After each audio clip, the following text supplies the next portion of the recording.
We have a Whirlpool washer. Now, Maytag would be the same, Estate, or any other Whirlpool brand, pretty much.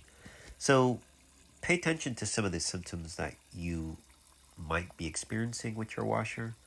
Now, the washer, for example, you might not know exactly what it's doing, but basically, if you put clothes in, you come back and your clothes are basically soaked, they're not spun out, then it's probably a shift actuator. So the washer will let water in. As you can see, it is not agitating. It is also not spinning. So the drain pump is independent. So the drain pump drains the water, then the washer should go into spin, spinning the water out. So the problem is it lets in water and it's trying to engage into the spin cycle. What the shifter does, it takes the washer from wash into spin and from spin into wash and so forth. So the splutch, which is a set of gears, so to say, we're draining the water now. And when the washer is done washing, agitating, it puts it into drain and spin.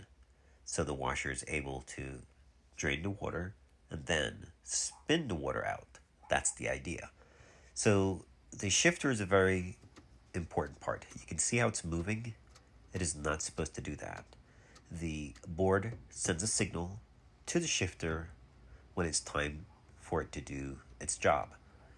At this point, the shifter is just stuck and the machine is also stuck.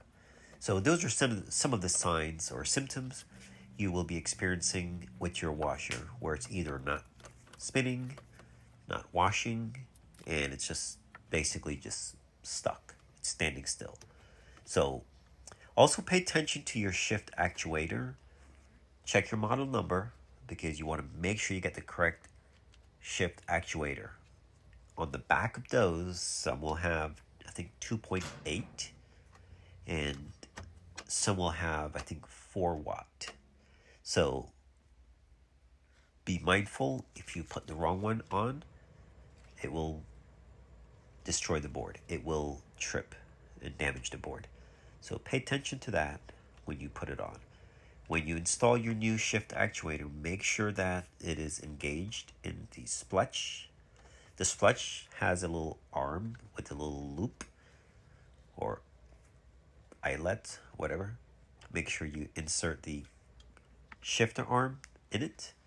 Now the shifter is held on or held in place 2 green screws, and that's pretty much it. Right here, this laundry room was super tight, so I'm actually working with one arm. So it was pretty interesting to say the least, and I got it done.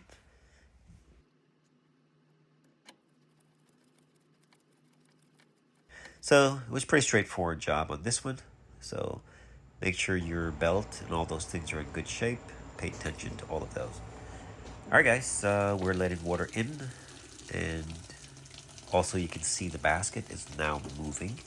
Previously, it was not moving. So you can also take your lid lock and insert it and open the lid and pay attention and see what your machine is doing. All right, so just wanted to share this with you guys. Pretty straightforward.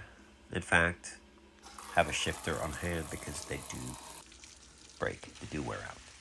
All right, you can see the machine is working beautiful. Thanks for watching.